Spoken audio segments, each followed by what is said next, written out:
This Thrive Loud episode is brought to you by Hinge Consulting. Success on Amazon hinges on well-executed strategies. Contact Hinge Consulting to learn about total Amazon channel management and to see if your business has what it takes to grow over 300% over the next 12 months. That's Hinge Consulting at hingeconsulting.co. Thrive Loud with Lou Diamond. The greatest trick the devil ever pulled was convincing the world he didn't exist.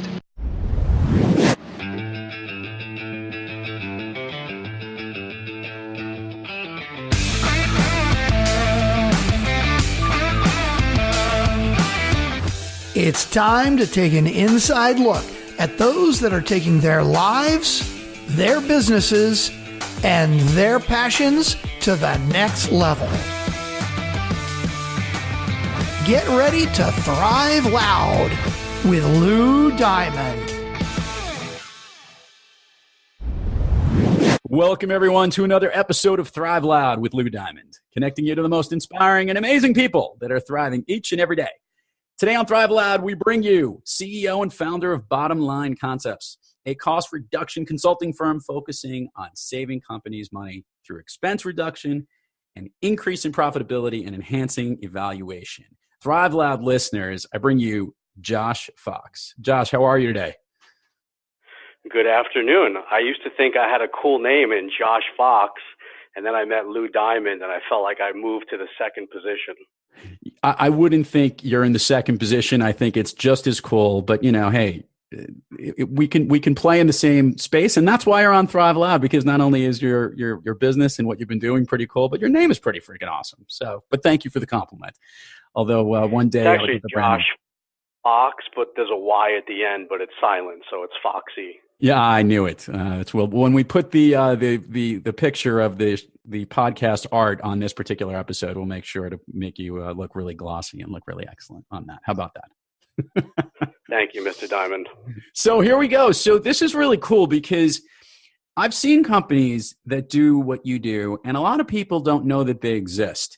And on top of that, a lot of people would always ask the question, how does somebody get into this particular line of business? So I think what our Thrive Loud fans would love to hear, Josh, is a little bit of your journey on your career and how you got to starting Bottom Line Concepts.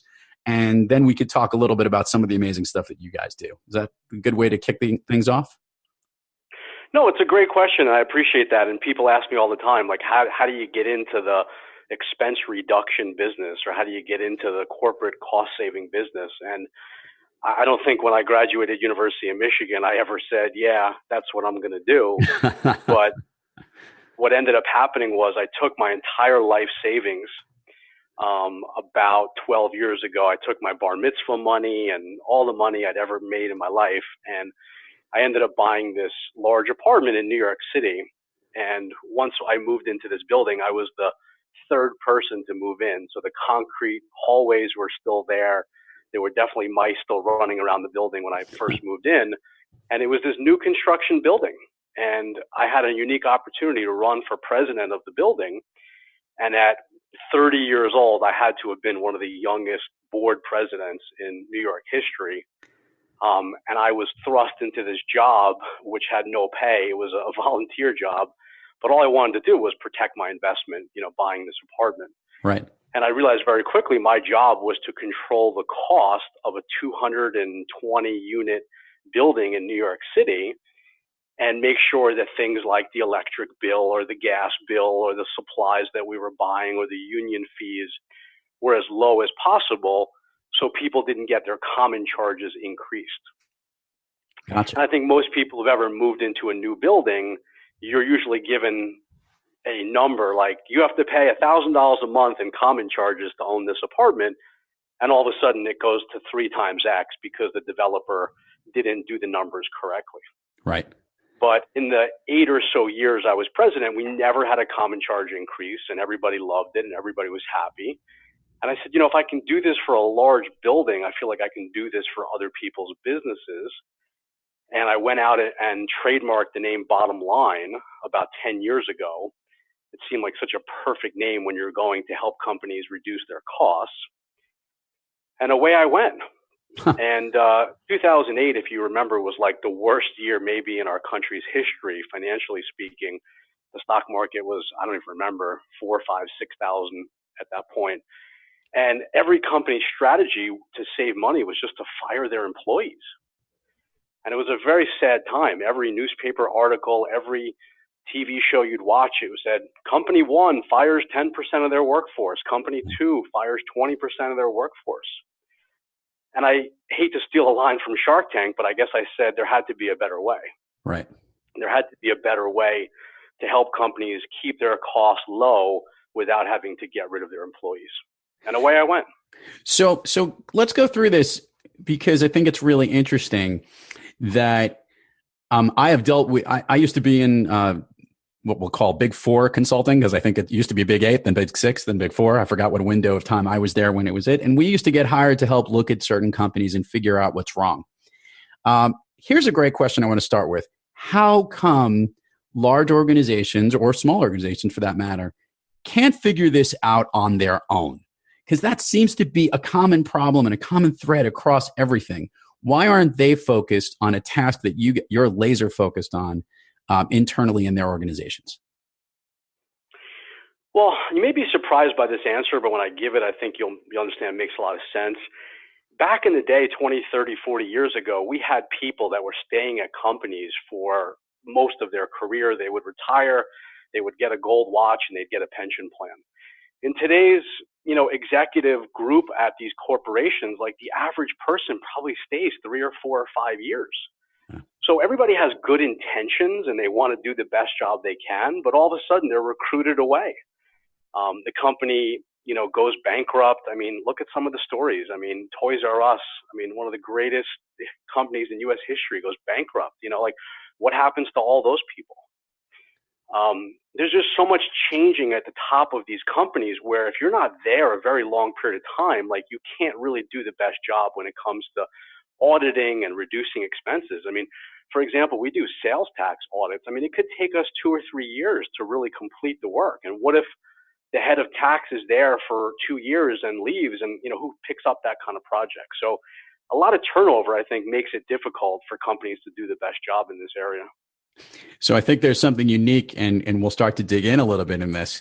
And one of the reasons that your business has been so successful is actually the way that you charge for your services. Can you share with the Thrive Loud community exactly what you do and how you get compensated? Because that in alone is an interesting incentive and a good story. Yeah, I think life is all about managing risk in whatever you do. And when corporations have to lay out large sums of money up front, either by the hour or by the project with no guarantee of results, the end result a lot of time is they'll spend millions of dollars in consulting fees, and what they'll end up with is a pretty binder with charts and graphs and numbers and colors, and they don't know what to do with it. There's no action steps. There's no implementation. So the model that we came up with is a percentage of performance. When we recover money for companies and we save them money, we get a percentage of the accomplishment. So we really become partners with them. We call it a shared savings partnership or a shared savings model, where we don't ask the companies for anything until if and when we are successful in refunding them money from the past or saving them money in the future. Josh, help the listeners understand the breadth of what you actually go about doing to help companies. Because we have lots of entrepreneurs, lots of leaders that listen to the program that have been on the program, and they do a whole myriad of things. You go in, and I guess I want the listeners to understand exactly the process and how you figure out where that opportunity and where that cost savings lies. So the way we start is we sign an NDA with our clients so they feel very comfortable sharing some data with us. And then we have this worksheet called the Profit Enhancement Worksheet, which basically we ask our clients for who their vendors that they're doing business with and what they're spending with them every year. And what we've seen is a tremendous theme over and over and over and over and over again. It doesn't matter what industry we're working in, because we work across dozens and dozens of industries, is that our clients tend to use the same 100 or so vendors across every client. And you know who they are. They're FedEx, they're UPS, they're ADP, they're Paychex, they're Staples, it's Office Depot. And when you start to see the same vendors over and over and over again, and you get everybody's pricing, you start to understand like where people need to be. And I think that's what gives us a real competitive advantage. Just to go back to your initial question is, why can't companies do this themselves? They don't have any data or information like we do. You know, if we know what 1,000 companies are paying Staples, well, we have research and data that the company can't get on their own. They may call Staples and try to negotiate a better office supply deal, and maybe they'll accomplish a 10% reduction. But really, what if it should be 50% at that point? You know, that's where we come in. Right. So I do love this. By the way, I've always been a big fan of figuring out how to save, and I love how your own personal story of how to manage a building kind of led to this. So give the community a little understanding of when you started out this company on your own and what it's grown to today, size of the organization, how many people work for you, how many clients do you guys service? Yeah, we've got about, I don't know, 1,500 or so clients at this point. And, you know, in terms of our new clients, we really don't work with corporations that are doing under 100 million in revenue anymore. That's kind of like our minimum. Mm-hmm. But there really is no maximum. We have clients that are in that Fortune 100, 500 area. So there's no company too big for us. We just try to stay above that $100 million minimum revenue point. And how many people are working at the organization at Bottom Line? So we've built a tremendous workforce of salespeople. And we really built a reward model. So we have about 300 salespeople, referral partners, we call them, across the country, where, you know, we don't have any expectations for them. Some of our referral partners will make an introduction every week, and some of our referral partners will make an introduction, you know, once a year. But we compensate them as a piece of our revenue, and we also compensate them for bringing in other referral partners. So we actually give them a piece of those deals in the second generation. So we're very rewarding and very willing to give away part of our share of the savings with the people that bring us into the clients. Right, and which is great because you're preaching, you're basically preaching what you're telling all your clients and what you're going to do, and you're treating them the same way. Hey, where we're able to make the opportunity, you're going to help those that are doing that as well. That's a pretty consistent model and a good way to do it. Are you proud? We've created this incredible. Sorry to interrupt, but we just, no, you know, just to finish the whole conversation on this part, was we also created these incredible partnerships. So, for example, CBiz is a wonderful accounting firm. You know, they refer us into their clients, and we work with Alliant, a great insurance brokerage firm, who refers us into their clients. I mean, we have so many great relationships with service providers that work with corporations doing something different than what we do, and they bring us in as an add-on, an ancillary opportunity to make everybody look good. Because if we're saving their client millions of dollars, like, we all look great to the customer. So I'd love to learn this. You're an entrepreneur. You've got a great head on your shoulders. When you walk into any store, any business, any opportunity, is your brain just churning and looking, man, they're spending too much money on that. They could be doing things differently. Is that in your nature everywhere you go? Yeah, I've always been a perfectionist no matter what I do, you know, so it's just my personality to do that. And, you know, I love the analogy, like, you know, we're always finding like pennies in the couch, you know, quarters in the couch, you know, like everyone in this country has had that experience where, you know, you haven't looked in the cushions in your couch in years, and all of a sudden, you know, you find $5 worth of money in there. I mean, that's kind of where we are. Like, you know, really the nickels, the dollars, the pennies, you know, when you add them up over time in terms of what we're finding for corporations, it ends up becoming, you know, millions and tens of millions of dollars over time. Some people actually don't realize, and the listeners will probably understand this. I wanted to hear it from your side of the coin here, pun intended. And that is that when you are helping companies save this money and you're making them look good, have they communicated not only, look, hey, you've financially saved the company, you've helped us really significantly with our bottom line and our profitability, but you could see that they know that they've made that right decision and they felt like we've partnered with the right person. Tell me a little bit, any examples or stories where that sense of gratification for helping an organization become more profitable has meant a lot to you. Well, that's the other part of our business is once the money is found, once the money is recovered, like, what do corporations do with the money? It's not like the owners just put it in their pocket. I mean, we have great stories of companies reinvesting the money into their people. Like, remember the days where most corporations used to match their employees' 401k plans, and a lot of companies have stopped that or slowed that down. We have many stories where we have found tremendous money for companies, and they said, you know what, we ended up taking a bunch of the money and matching our employees' 401k plans again. So we enhanced our employees' retirement planning by the money that you guys found. That's great. And clients have taken the money and they've expanded their business. Like in the retail business, we've had clients open up dozens more stores, which means more jobs were created by the money that we found. That's awesome.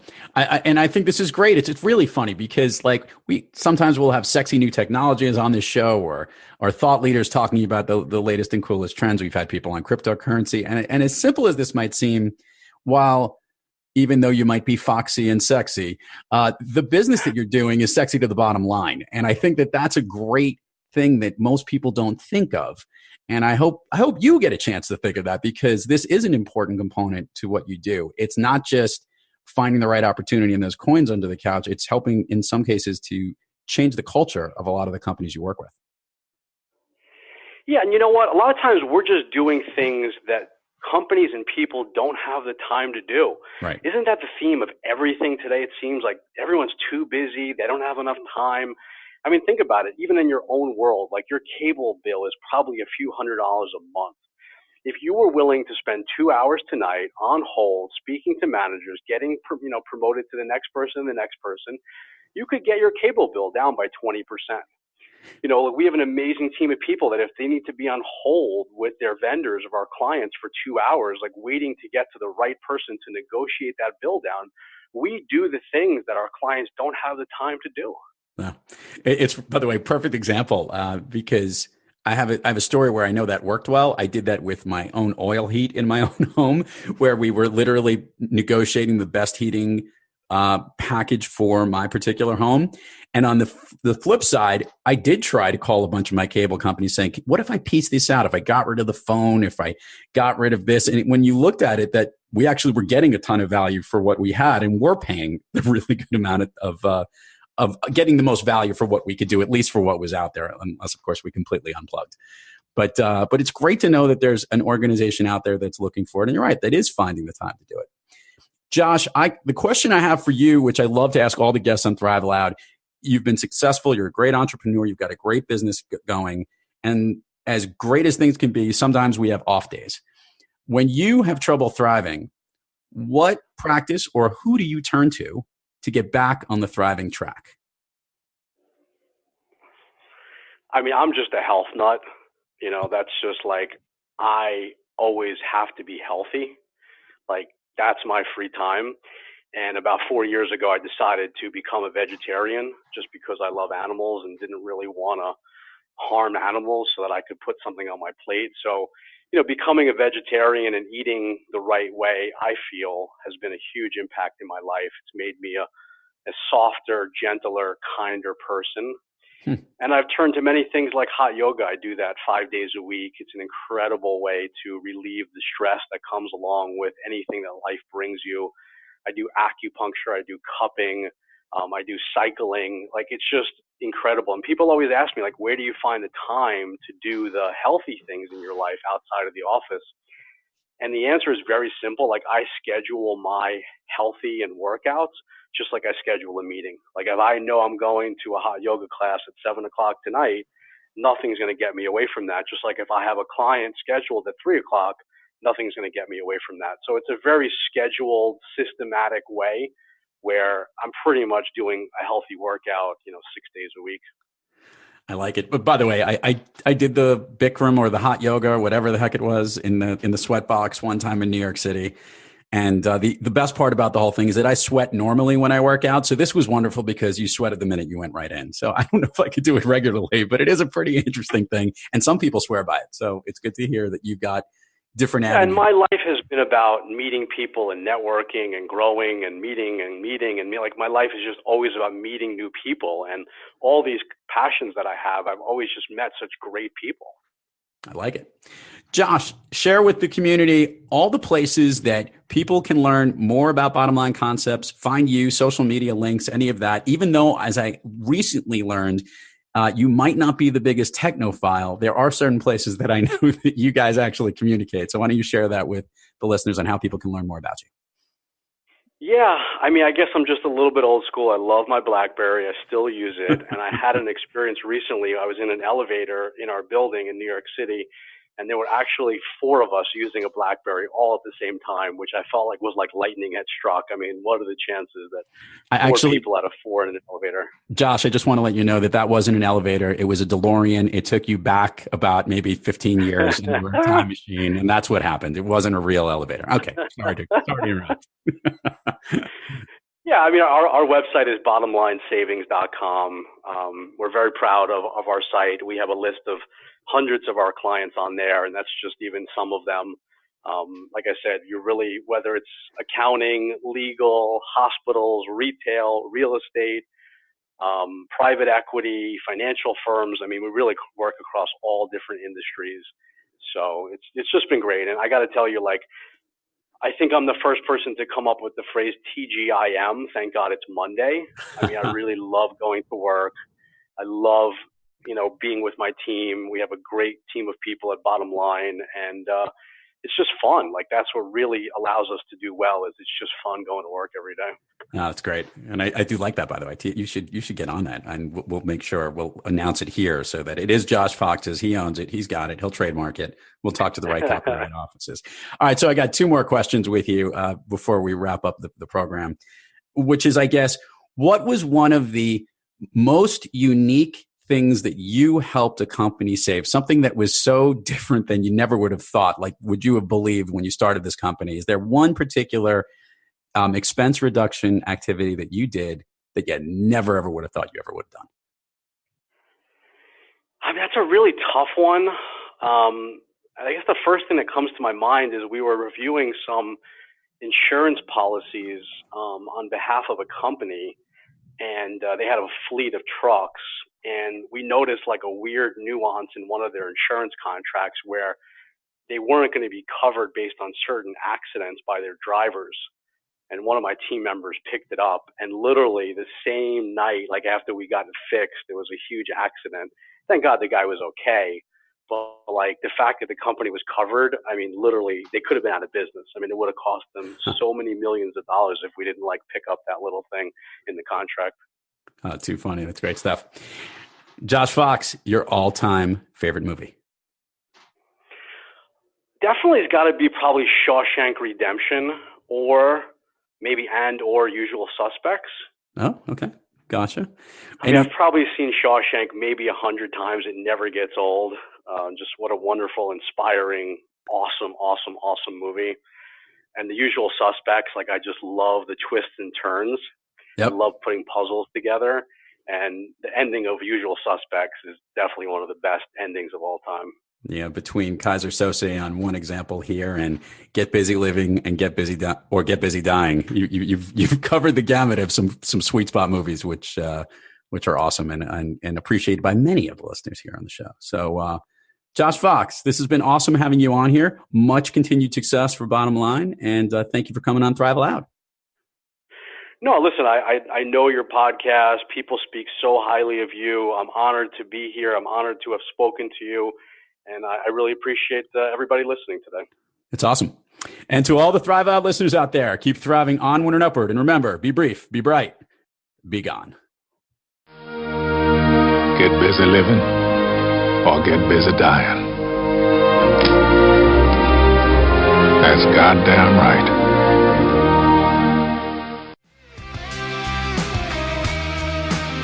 You've been listening to Thrive Loud with your host, Lou Diamond.